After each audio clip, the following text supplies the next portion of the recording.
So once again, dear students, so last lecture we have learned about the feed and their classification. So today we will learn about the its preservation, and so this is the actual scenario. હાલની સ્થિતિ કઈ છે તો કે requirement animal ફીડની બહુ વધારે છે, એની સામે અવેલેબિલિટી બહુ ઓછી છે. So if we examine the land resource available in country, the growing fodder and forage crops, the fodder production is only 2.5% of total area, and the pasture grazing land only 3.6% of total area. એટલે કે આપણી જેટલી બી land resource છે ઇન્ડિયાની, એની ખાલી 2.5% છે animal fodder production માટે વપરાય, જ્યારે પાસ્ચર માટે અથવા ગૌચર land it is only 3. The resources are able to meet partially the forage only during the monsoon season. કે જ્યારે વરસાદ હોય ત્યારે ગૌચર ભૂમિમાં કે જે ફોડર ઉગે તો એના ઉપર થોડા સમય માટે એનિમલને આપણે રાખી શકીએ. બટ રિમેનિંગ પીરિયડ માટે the animal have straws of jowar, bajra, rice etcetera in form of the whole straw supplemented with some green fodder all sole feed. So generally આખા વર્ષ દરમિયાન આપણે જે લાઈવ સ્ટોક છે એને જનરલી જે સ્ટ્રોસ એની સાથે થોડું ગ્રીન ફોડર જો અવેલેબલ હોય તો આપીએ. પણ સ્ટ્રો છે we all know that the straw are very poor in nutrient content. તો અહીંયા તમે જોઈ શકશો કે અવેલેબિલિટી કેટલી છે અને રિક્વાયરમેન્ટ કેટલી છે. તો કે ગ્રીન ફોડર છે એ 387.3 લાખ ટન જોઈએ એની સામે અવેલેબલ છે, એની સામે રિક્વાયરમેન્ટ કેટલી છે 1006, 1006. એટલે ઓલમોસ્ટ આપણે જોઈએ તો બધું 50% જેટલું ડેફિશિયન્ટ છે ગ્રીન ફોડર, ડ્રાય ફોડર અને કોન્સન્ટ્રેટ. તો શા માટે એટલું ઓછું છે? કારણ કે હમણાં જ વાત કરી એમ કે less than 2.5% of area is under fodder production. પછી જે ફાર્મર્સ છે એની લેન્ડ હોલ્ડિંગ એટલે કે જમીન છે મોસ્ટ ઓફ ફાર્મર પાસે ઓછી છે. They are more dependent on crop residue. તે એનિમલ છે એને મેઇનલી ક્રોપ રેસિડ્યુ ખવડાવવામાં આવે. Also they are more dependence on grazing. Less awareness about scientific feeding. Scientific ફીડિંગની અવેરનેસ ઓછી છે. Less production of protein rich legume fodders. Protein rich legume fodders છે એની બી અવેલેબિલિટી ઓછી છે. પછી યુઝ લાઇવસ્ટોક પોપ્યુલેશન, કે આપણું જે લાઇવસ્ટોક પોપ્યુલેશન છે એ બહુ વધારે છે. Then non availability of feed and fodder data. આપણી પાસે અત્યારે બી એકચ્યુઅલ ડેટા ફીડ અને ફોડરના અવેલેબલ નથી. And poor feeding practices. તો આપણે જે ફોડર પ્રોડક્શન છે એને કઈ રીતે વધારી શકીએ? Ways to increase the fodder production. So identifying new forage resource and increasing fodder seed production. કે નવા નવા ફોરેજ રિસોર્સ છે, ફોડર છે, એને આપણે શોધવા અને એનું સીડ પ્રોડક્શન છે એ વધારવું. Increasing the fodder production within the extending farming system. અત્યારની જે ફાર્મિંગ સિસ્ટમ છે એમાં જ કઈ રીતે પર હેક્ટર અથવા તો પર એકર જમીનમાં ફોડર પ્રોડક્શન વધે એ જોવું. Adoption of agro forestry system to utilize different tree fodder for livestock feed. Agro forestry એટલે કે જે જંગલમાં ઘણી વનસ્પતિઓ એવી થાય કે જેના પાન છે we can use for livestock feeding, તો એનો ઉપયોગ વધારવો. Utilizing marginal or sub marginal dry lands and problem soils for developing feed and fodder.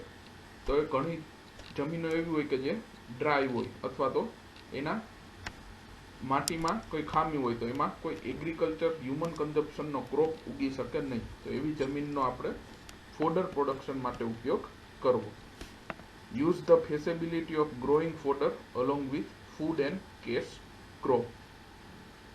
યુટિલાઇઝિંગ infertile and uncultivated land. અત્યારે બી ઘણી જમીન એવી છે કે જે માણસો ઉપયોગ કરતા નથી, એમને પડી રહેલી છે. તો એવી ઇનફર્ટાઇલ અથવા અનકલ્ટિવેટેડ લેન્ડનો ફોડર પ્રોડક્શન માટે ઉપયોગ કરવો. Establishment of fodder banks in villages. ગામડાઓમાં જે રીતે ફોડર બેંક એટલે કે ફોડરના ગોડાઉનો છે એનું નિર્માણ કરવું. Conversion of fodder into feed block. Feed block એટલે શું? આપણે આપણી જ્યારે વિઝિટ હતી CBF ની ત્યારે જોયું હતું કે જે મેઇનલી બાય પ્રોડક્ટ્સ હોય એમાં મોલાસીસ ને બધું એડ કરી અને એના બ્લોક એટલે કે ચોસલા બનાવી નાખવામાં આવે. Enrichment of straw with urea, એ આ લેક્ચરમાં જ આપણે જોયું કે યુરિયાનો છંટકાવ કરી અને સ્ટ્રોની nutrient value mainly protein value વધારી શકીએ. પછી યુઝ ઓફ ચાફ કટર, આ મોસ્ટ ઇમ્પોર્ટન્ટ છે. શા માટે? આપણે અગાઉ બી વાત કરી તેમ કે તમે લીલું ફોડર છે આખે આખું આપો તો એનિમલ્સ ખાલી એના લીફ ને એવું જ ખાશે એટલે વેસ્ટેજ વધારે થશે. બટ જો એનું ચોપિંગ કરી નાખશો તો એનિમલ બધું ખાઈ જશે, વેસ્ટેજ ઓછું થશે અને ડાયજેસ્ટિબિલિટી બી એ ફોડરની વધશે. તો હવે આપણે એકચ્યુઅલ ટોપિક છે storage of feed and fodder. As per the population growth the food supply become N urgent priority. જેમ જેમ આપણું પોપ્યુલેશન કેટલ બફેલો સીપગોટનું વધે તો એની સામે એનું ફીડ રિક્વાયરમેન્ટ બી વધશે.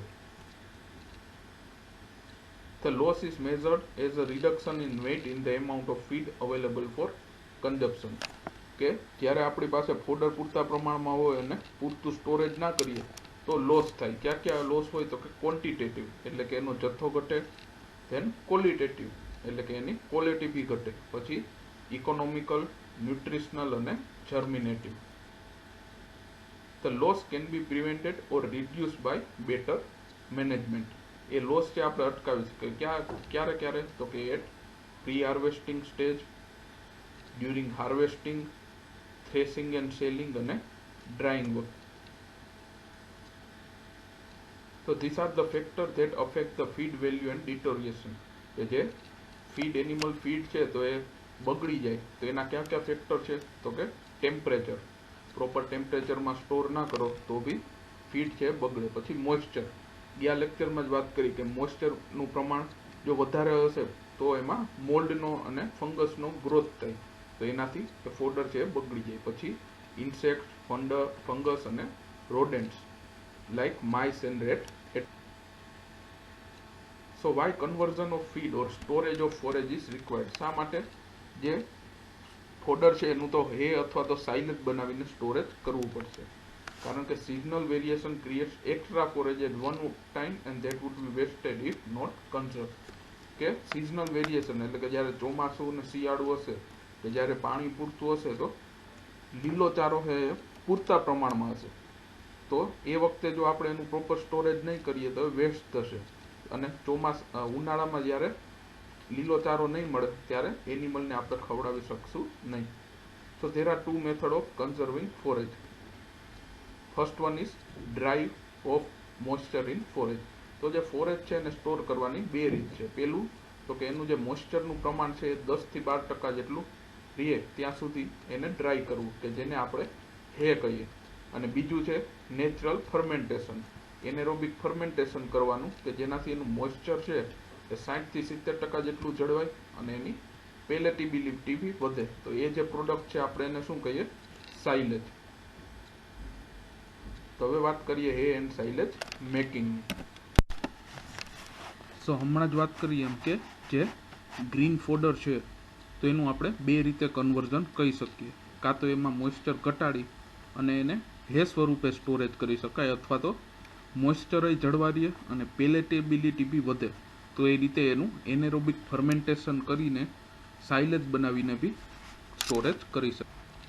તો પહેલાં આપણે વાત કરશું હે મેકિંગની. So first of all definition, what is hay? So hay refers to grasses or legumes that are harvested, dried and stored at 85 to 90% dry matter or we can say 10 to 15% moisture. તો હે કોને કહેવાય તો કે grass અને લેગ્યુમ્સ છે એને harvest કરી 2/3 ફ્લાવરિંગ સ્ટેજે હાર્વેસ્ટ કરવાનું અને એને સન ડ્રાય કરવાનું. ક્યાં સુધી? તો કે એનું મોઇસ્ચર છે 10 થી 15% સુધી રહે ત્યાં સુધી અથવા તો એનું ડ્રાય મેટર 85 થી 90% થાય ત્યાં સુધી અને પછી એને સ્ટોર કરવાનું તો એને આપણે હે કહીએ. In other words hay refers to forage plant when preserved through reducing the moisture content to the level at which tissue are neither dead nor dormant.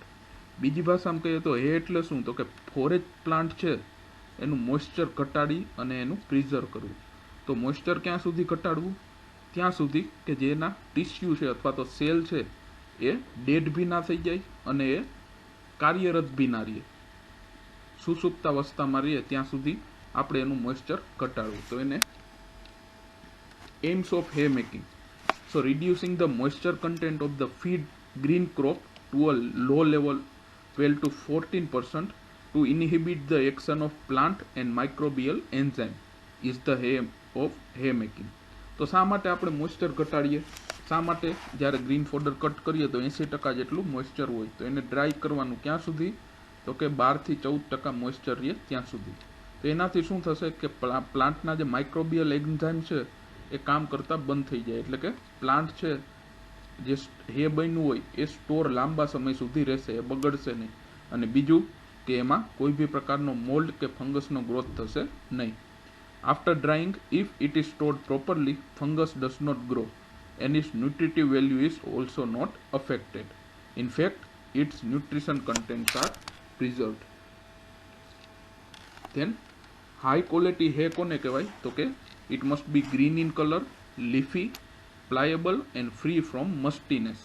એટલે કે જનરલી ગ્રીનિશ કલર હોય, leafy હોય એટલે કે પાંદડા બી હોય એમાં, પ્લાયેબલ એટલે કે એનિમલ આરામથી ખાઈ શકે, અને ફ્રી ફ્રોમ મસ્ટીનેસ, ધૂળ અથવા તો ફંગસ એમાં હોવી જોઈએ નહીં.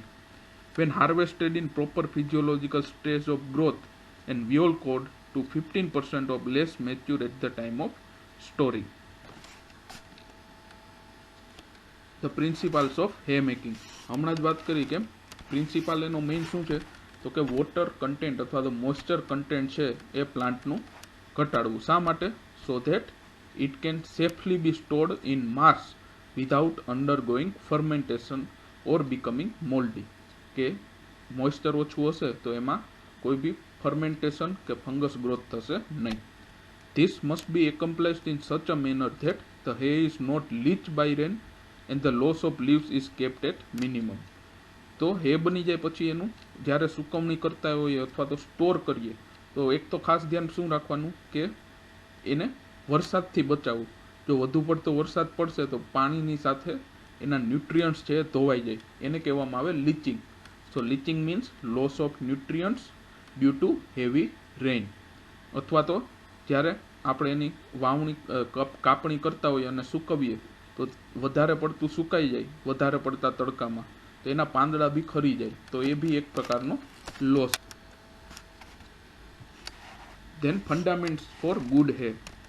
તો વાત કરી કે આપણે કાં તો હે બનાવી શકીએ અથવા તો સાઇલેજ બનાવી શકીએ. તો કેવા ક્રોપમાંથી હે અને કેવા ક્રોપમાંથી સાઇલેજ બને? તો કે જે ક્રોપ મેઇનલી લેગ્યુમિનસ કે જેમાં પ્રોટીન વધારે હોય, કાર્બોહાઈડ્રેટ ઓછું હોય અને એનું જે સ્ટેમ છે એ સોફ્ટ હોય, તો એવા ક્રોપમાંથી ગુડ ક્વોલિટીનું હે બને. એટલે કે એવા ક્રોપ જેમ કે લેગ્યુમિનસ કે જે પ્રોટીન રીચ હોય, એનું સ્ટેમ એટલે કે જે આપણે સાદી ભાષામાં કહીએ તો ડુંડી, એ એકદમ સોફ્ટ હોય, એને તમે વાળો તો વળી શકે એવી. તો એવા જે ક્રોપ છે એ બધામાંથી હે છે એ ગુડ ક્વોલિટીનું બનશે. જ્યારે સાઇલેજ માટે વાઇસ વર્સા આવશે. સાઇલેજ કેમાંથી કયા ક્રોપમાંથી સારું બને? તો કે crop rich with carbohydrate and thick stem. એટલે કે એવા ક્રોપ કે જેમાં કાર્બોહાઈડ્રેટ વધારે હોય, પ્રોટીન ઓછું હોય અને પ્લસ કે એનું જે સ્ટેમ છે એ થીક હોય, તો એમાંથી સાઇલેજ સારી ક્વોલિટીનું બને. જેમ કે મેઝ છે કે જુવાર, તો એમાંથી સાઇલેજ છે સારી કોનું બનશે. પણ એની વાત કરીએ તો it should be soft pliable stem and rich in protein.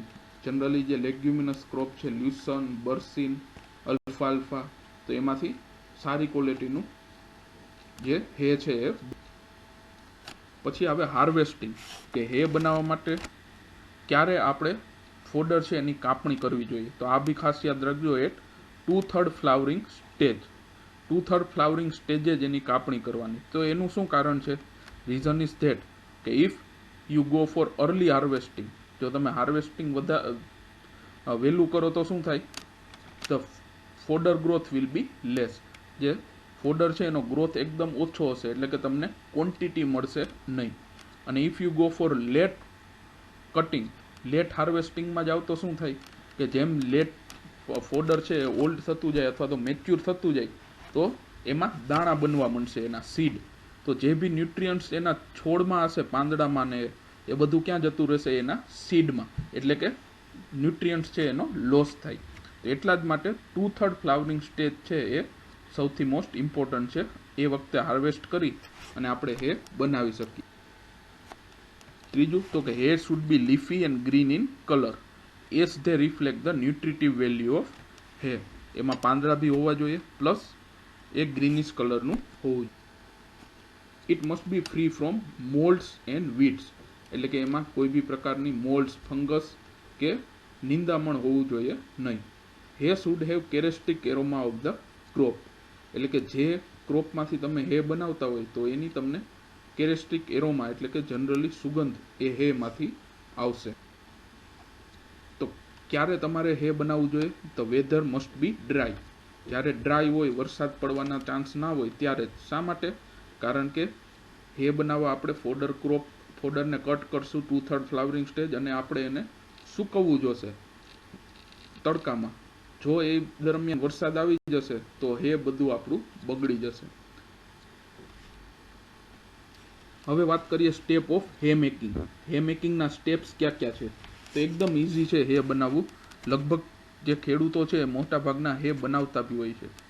Good quality hay can be produce by harvesting crop early in the morning and left in field as such for curing. તો વહેલી સવારમાં સૌથી પહેલાં તો જે fodder crop 2/3 flowering સ્ટેજે હોય તો એનું કટિંગ કરી નાખવાનું અને એને ખેતરમાં જ સૂકવવા માટે રાખી દેવાનું. આ જે પ્રોસેસ છે એને શું કહેવામાં આવે? Curing, field curing. The harvested crop should be allowed to dry in field until the moisture content is reduced to about 40%. એટલે કે જ્યારે આપણે કટિંગ કરશું ત્યારે 70થી 80% મોઇસ્ચર હશે. તો કટિંગ કરી અને આપણે ખેતરમાં જ એને રાખી દેશું. ક્યાં સુધી? તો કે 70% મોઇસ્ચરમાંથી ખાલી 40% રહે ત્યાં સુધી. ત્યારબાદ શું કરશું કે 40% જેટલું આવી જાય પછી એના આપણે મોટા મોટા બંડલ બનાવી શકશું. આ સ્લાઇડમાં તમે જુઓ તો ત્રીજા ફોટામાં છે કે ત્રિકોણાકાર બંડલ બનાવી દેવાના, અને પછી એને તડકામાં તો રાખવાનું જ. ક્યાં સુધી? તો કે જે 40% મોઇસ્ચર છે એ બી 10થી 15% રહે ત્યાં સુધી, અને પછી એનું આપણે સ્ટોરેજ કરશું. Frequent turning is necessary two facilitate. If there is high moisture in harvested feed, then spread the fodder on a clean dry feed. માની લો કે ખેતર છે એમાં મોઇસ્ચરનું પ્રમાણ વધારે હોય, પાણી વધારે છે જમીનમાં, તો કોઈ બી ક્લીન અથવા તો ડ્રાય જગ્યા હોય તો ત્યાં તમારે ફોડર કાપી અને એને સૂકવવા. જનરલી સમર હોય તો fodder will ડ્રાઈસ in 2 to 3 days, while in winter it will take 5 to 6 days. Generally હે બનાવતા હો ઉનાળામાં બનાવશો તો 2 થી 3 દિવસમાં હે બની જશે, ત્યારે શિયાળામાં 5 થી 6 દિવસ લાગશે. If the process of drying the fodder is done carefully and without delay, the possibility of loss would be minimum. એટલે કે જે આ ડ્રાઈંગની પ્રોસેસ છે જેટલી ઝડપથી અને કેરફુલી કરશો એટલા જ ન્યુટ્રિયન્ટ્સ છે એ હેમાં જળવાઈ રહે. એટલે કે જેવી કાપણી કરો એટલે તરત જ એને સૂકવી દેવાનું, અને પ્રોપર સૂકવણી થાય પછી એને સ્ટોરેજ કરી દેવાનું. તો એનો જે લોસ, ન્યુટ્રિયન્ટનો લોસ થશે, પાંદડા ખરવાનો અને એ બધો ઓછો થશે. It should be raked in small loose bundle called windrows. તો વિન્ડ્રો એટલે શું? કે હમણાં જ આપણે જોયું કે 40% જેટલું મોઇસ્ચર આવી જાય પછી આપણે એના ત્રિકોણાકાર બંડલ બનાવી દઈએ લૂઝ, અને એને સૂકવવા રાખીએ. ક્યાં સુધી? 10થી 15% મોઇસ્ચર રહે ત્યાં સુધી, અને પછી આપણે એનું સ્ટોરેજ કરીએ. તો આજે આપણે ત્રિકોણાકાર જે બંડલ્સ બનાવ્યા હતા એને કહેવામાં આવે વિન્ડ્રો. એ ગોળ બી હોઈ શકે, ત્રિકોણાકાર બી હોઈ શકે. પછી હે should be stored in well ventilated space as they catch fire easily. તો હે બની ગયા પછી તમે એનું જે સ્ટોરેજ કરો તો એ સ્ટોરેજમાં વેલ વેન્ટિલેટેડ હોવું જોઈએ. બંધ રૂમમાં તમે સ્ટોર કરી શકો નહીં. શા માટે? કારણ કે એમાં મોઇસ્ચર ઓછું હોય એટલે કે આગ લાગવાની શક્યતા વધારે રહે. Shedding of leaves occur when they are dried in very hot season, thus causing the loss of nutrients value of fodder. કે હમણાં આ જ સિઝન છે જેમ કે ઉનાળો, તો આ ઉનાળામાં તમે જ્યારે હે બનાવતા હોય તો સખત ગરમીના કારણે જો વધારે સમય પૂરતું તમે જે ગ્રીન ફોડર છે એને સૂકવવા દો તો શું થાય કે એના પાંદડા ખરી જાય, અને મેઇનલી જે ક્રોપ્સ છે તો એના લીવ્સ છે એમાં જ વધારે પડતું પ્રોટીન હોય, જે જેટલા પાંદડા ખરશે એટલું લોસ વધારે થશે. So do not leave the harvested crop in sun for longer time. Average quality hay જે ગુડ ક્વોલિટીનું હે હોય તો એમાં 25 થી 30% ક્રૂડ ફાઇબર હોય અને એનું TDN હોય 45 to 60%. It is necessary to handle the hay only early in the morning to avoid loss of leaves.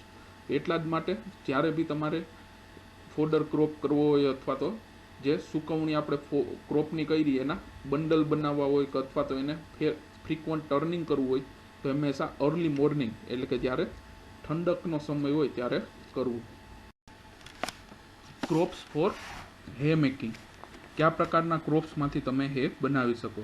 તો લેગ્યુમ્સ અને નોન લેગ્યુમ્સ બંનેમાંથી હે બનાવી શકો, but most preferably we go for leguminous crop.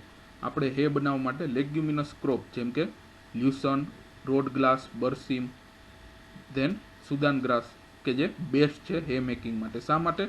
કારણ કે એમાં પ્રોટીન વધારે હોય એટલે. લ્યુસન હે is considered as the best હે. અગાઉ લેક્ચરમાં બી વાત કરી કે હે બનાવવા માટે બેસ્ટ ક્રોપ કયો છે તો કે લ્યુસન, અને સાઇલેજ બનાવવા માટે તો કે ગ્રીન મેઇઝ. સો પિક્ચરમાં તમે જોઈ શકશો કે આ છે લ્યુસનનો ફોટો. લ્યુસન એટલે આપણે દેશી ભાષામાં રજકો કહીએ. પછી બરસીમ, સુદાન ગ્રાસ, પછી ઓટ, રોડ ગ્રાસ. તો આ બધામાંથી તમે હે ગુડ ક્વોલિટીનું બનાવી શકો. તો કોઈક બી હે બનાવ્યું તો આપણે ગુડ ક્વોલિટીનું છે ક્યારે કહી શકીએ? તો ગુડ હે શુડ બી લીફી, એટલે કે એમાં પાંદડા હોવો જોઈએ. It has been found that leaves are rich in food value compare to other parts of plant. હમણાં જ વાત કરી એમ કે છોડના બીજા ભાગ કરતાં પાંદડા છે એમાં ન્યુટ્રિયન્ટ્સનું પ્રમાણ વધારે હોય. The leaves are generally rich in protein, vitamin and. Loss of leaves in hay making would mean deterioration in feeding value of the ultimate product. એટલે કે જેટલા હે બનાવતી વખતે જેટલું પાંદડાનો લોસ વધારે થશે એટલી એની ન્યુટ્રિટિવ વેલ્યુ ઘટશે. It should be prepared out of herbage cut at stage nearly maturity, preferably at the flowering stage when it has maximum nutrients. તો આ બી પાછું એ જ કહે છે કે ક્યારે એનું કટિંગ કરવું તો કે 2/3 ફ્લાવરિંગ સ્ટેજે. શા માટે? કારણ કે એ વખતે જે ન્યુટ્રિયન્ટ્સ છે એ મેક્સિમમ હોય ફોડરમાં. Delay in cutting would mean loss of part of nutrients which would be upset by plant seed formation. હમણાં વાત કરીએ એમ કે 2/3 ફ્લાવરિંગ સ્ટેજની જગ્યાએ તમે મોડું કટિંગ કરો તો શું થશે કે છોડ છે એમાં સીડ બનવાનું ચાલુ થઈ જશે, અને જેટલા ન્યુટ્રિયન્ટ્સ એના લીવ્સમાં કે એના સ્ટેમમાં હશે એ બધા સીડમાં જતા રહેશે અને એ લોસ થશે. It should B green in colour. લીલું હોવું જોઈએ. અને ગ્રીન કલર શા માટે? કારણ કે જેટલો વધારે ગ્રીન કલર એટલું વધારે કેરોટીનનું પ્રમાણ વધારે હોય. કેરોટીન શું છે? It is a precursor of vitamin A. કેરોટીનમાંથી વિટામિન એ બને. It should be soft and pliable. It should be free from dust and moulds and weeds and stubbles. It should have smell and aroma characteristic of the crop. The moisture content should not be exceed 15%. આ ખાસ યાદ રાખજો, most of દરેક એક્ઝામમાં question આવે કે moisture percent એમાં maximum કેટલું હોય તો કે 15%. 15%થી વધારે હોવું જોઈએ નહીં. ગુડ ક્વોલિટી હે છે તો એમાં 25 થી 30% ક્રૂડ ફાઇબર અને 45 થી 60% TDN હોય. તો હવે વાત કરીએ ટાઈપ્સ ઓફ હે. હેના પ્રકાર ક્યાં ક્યાં છે તો કે પેલું તો પ્રોસેસિંગના આધારે પેલું જંગલ હે. જંગલ એટલે કે જંગલમાં જનરલી જે ફોડર ઉગે તો એની મેળે સુકાઈ જાય તો એને જંગલ હે કહેવાય. પછી સનડ્રાઈડ એટલે જનરલી જે ખેડૂતો કરે એ કે ક્રોપને કાપી અને એને સનની અંદર ડ્રાય કરી દે. પછી barn refers to a simple roofed farm building for storing hay. તો ઘણીવાર એવું હોય કે ચોમાસાની સિઝનમાં હે બનાવવું હોય તો શું કરવાનું, અથવા તો ભેજનું પ્રમાણ વધારે હોય તો શું કરવાનું કે જનરલી બાર્ન એટલે કે શેડવાળી જગ્યા કે એમાં હેનું સ્ટોર કરી દઈએ અને ત્યાં જ એને આપણે સૂકવવા દઈએ.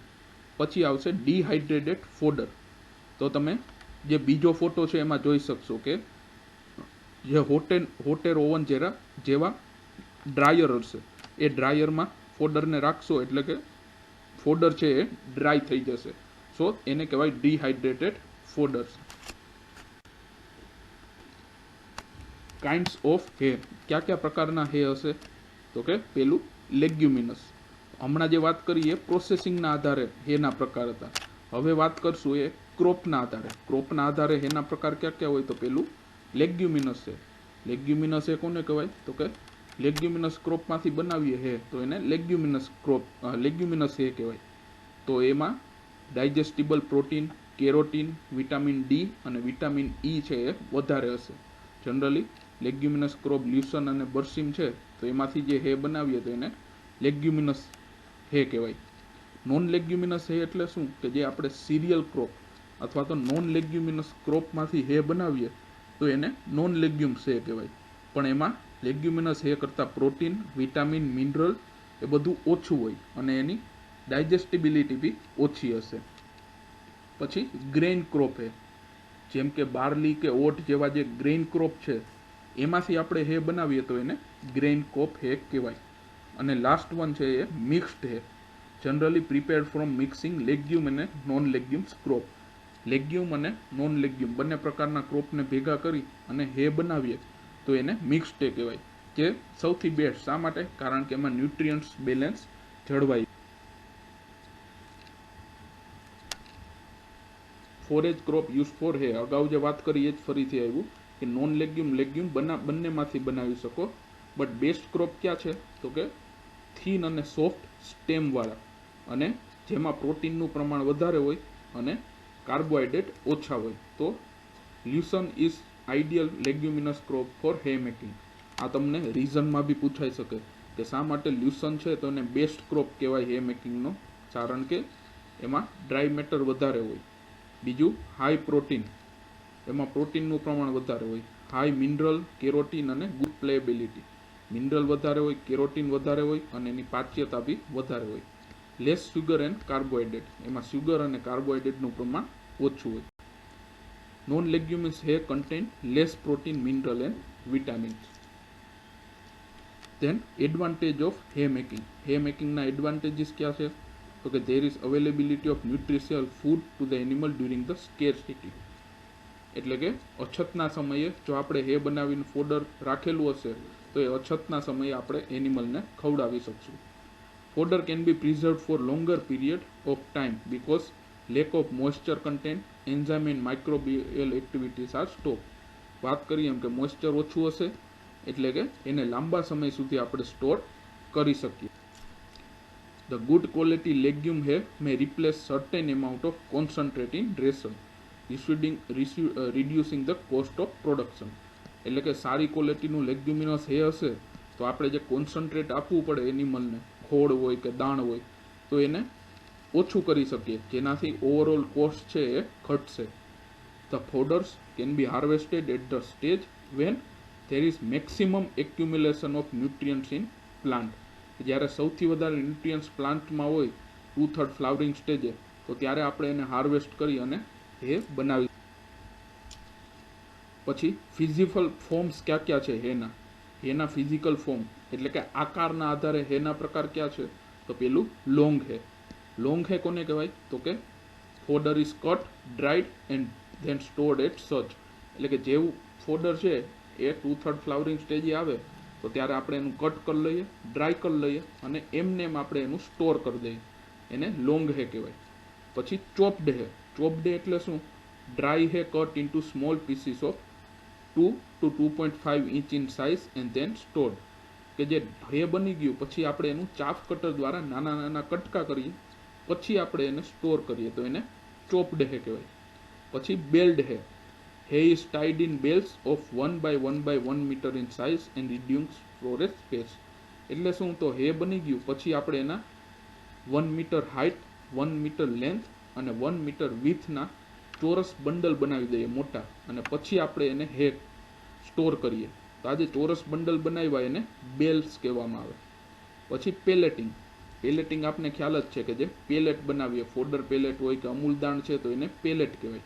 તો એના માટે જે હે બની જાય પછી આપણે એને ફોડર છે એનું ગ્રાઇન્ડિંગ કરી નાખીએ, દળી નાખીએ, પછી એમાં મોલાસીસ, યુરિયા, મિનરલ એ બધું મિક્સ કરી અને એના પેલેટ બનાવી દઈએ, તો એને પેલેટિંગ કહેવાય. અને લાસ્ટ આવે વેફરિંગ ઓર ક્યુબ્સ, એટલે કે હે is packed in form of 2 to 3 inch log, 1.25 inch wide and 1.25 high blocks and cubes. એટલે કે જે હે બની જાય તો પછી આપણે એને નાના નાના ક્યુબ્સ બનાવી દઈએ, તો એને વેફરિંગ અથવા તો ક્યુબ્સ કહેવાય. સો અહીંયા તમે જોઈ શકશો કે this is example of long હે, કે એમાં જે ફોડર છે એને કાંઈ આપણે કર્યું નથી, એ એવું ને એવું રહેવા દીધું અને એને હે બનાવી અને સ્ટોર કર્યું. પછી ચોપ્ડ હે, તો આ રીતે આપણે એનું ચોપિંગ કરી નાખીએ તો એને ચોપ. પછી પેલેટિંગ, જે હમણાં વાત કરી એમ કે એના આપણે અમૂલદાણ જેવા પેલેટ બી. પછી બેલ્ડ હે, તો અહીંયા તમે જોઈ શકશો કે કાં તો એનું રાઉન્ડ બંડલ અથવા તો એના ચોરસ બંડલ બનાવી અને એને સ્ટોર કરી શકીએ. અને આ છે wafering or cubes. The wafer for the preparation wafers or compressed cubical form of hair. The long hair is chopped in 3 to 5 cm length and then compressed in wafering machine. તો આ પ્રકારની તમારે wafer કે tube બનાવવી હોય તો જે હે છે તેના 3 થી 5 સેન્ટીમીટર જેટલા ટુકડા કરી નાખવાના અને વેફરિંગ મશીનમાં એને પ્રેસ કરવાનું. તો આ રીતના તમને ટ્યુબ્સ બની જશે. ફેક્ટર ઇન્ફ્લુએન્સિંગ ધ વેલ્યુ ઓફ હે, કયા કયા ફેક્ટર છે તો એમાંથી ન્યુટ્રિટિવ વેલ્યુ છે એની એ અફેક્ટ કરે, તો કે કેમિકલ ચેન્જ જેમ કે પ્લાન્ટ અથવા માઇક્રોબિયલ એન્ઝાઇમ, ઓક્સિડેશન, લીચિંગ કે માઇક્રોબિયલ એક્શન, આ બધામાંથી કોઈ બી થશે તો ન્યુટ્રિયન્ટનો લોસ થશે. પછી plant species, stage of cutting, હમણાં જ વાત કરી એમ કે 2/3 ફ્લાવરિંગ સ્ટેજ છે બેસ્ટ છે, એના કરતાં વહેલું કે મોડું તમે કટિંગ કરો તો લોસ થાય. પછી મિકેનિકલ ડેમેજ અને ચેન્જ ઇન સ્ટેજ. તો આ બી ક્વેશ્ચન ઘણીવાર આવે શોર્ટ નોટમાં, losses in nutritive value of hay. એની ન્યુટ્રિટિવ વેલ્યુ કઈ કઈ રીતે ઘટે, તો પેલું loss due to late cutting, હમણાં વાત કરી એમ કે લેટ કટિંગ કરશો તો ન્યુટ્રિયન્ટ્સ ફોડરમાં ઓછા બચાય છે. પછી loss of leaves by shattering of leaves, જ્યારે હે બનાવતી વખતે પ્રોપર કાળજી ના રાખો ને પાંદડા વધુ પડતા ખરી જાય તો બી એક પ્રકારનું લોસ છે, તો એને સેટરિંગ લોસ કહેવામાં આવે. Losses due to fermentation, losses due to ફર્મેન્ટેશનનો મતલબ કે માની લો મોઇસ્ચરનું પ્રમાણ વધારે રહી ગયું હોય અને તમે એને સ્ટોર કરો તો એમાં ફર્મેન્ટેશન થાય અને કાર્બોહાઈડ્રેટ અને પ્રોટીન છે તો એનું લોસ થઈ જાય, તો એને કહેવાય લોસ ડ્યુ ટુ ફર્મેન્ટેશન. પછી આવે loss due to leaching. Leaching હમણાં જ વાત કરી એમ કે વધુ પડતો વરસાદ હોય, વરસાદના પાણીમાં ન્યુટ્રિયન્ટ્સ છે એ ધોવાઈ જાય ફોડરના, તો એને કહેવામાં આવે લીચિંગ. અને બીજું આવે બ્લીચિંગ. બ્લીચિંગનો મતલબ કે વધુ પડતો સમય તમે સનલાઇટમાં ડ્રાય થવા દો ફોડરને તો બી ન્યુટ્રિયન્ટનો લોસ થાય, તો એને કહેવાય બ્લીચિંગ. તો આ બંને ખાસ યાદ રાખજો, મોસ્ટ ઓફ સ્ટુડન્ટ કન્ફ્યુઝ થાય. લીચિંગ એટલે તો કે રેનફોલ વધારે પડતા હેવી રેનના કારણે જે લોસ થાય તો એને લીચિંગ કહેવાય, જ્યારે બ્લીચિંગ એટલે કે જે વધુ પડતી સનલાઇટના કારણે જે લોસ થાય એને બ્લીચિંગ કહેવાય. તો વન બાય વન વાત કરીએ તો due to late cutting. Late cutting means greater lignification, lower carbohydrate and protein digestibility. Late cutting કરશો જેમ જેમ ફોડર મેચ્યોર થાય તો એમાં લિગ્નિનનું પ્રમાણ વધે. લિગ્નિન વધે એટલે કે ડાયજેસ્ટિબિલિટી ઘટે, કાર્બોહાઈડ્રેટ અને પ્રોટીન બંનેનું. One disadvantage of early cutting is that low yield. હમણાં જ વાત કરી એમ કે જો અર્લી કટિંગ કરશો તો બી લોસ થશે. શા માટે? કારણ કે ત્યારે ફોડરનો ગ્રોથ ઓછો હશે, એટલે કે તમને ક્વોન્ટિટી મળશે. પછી આવશે by shattering. Shattering of leaves. The leaves are much richer in digestible nutrient than the stem. Hence, loss by shattering decrease the nutritive value of hair.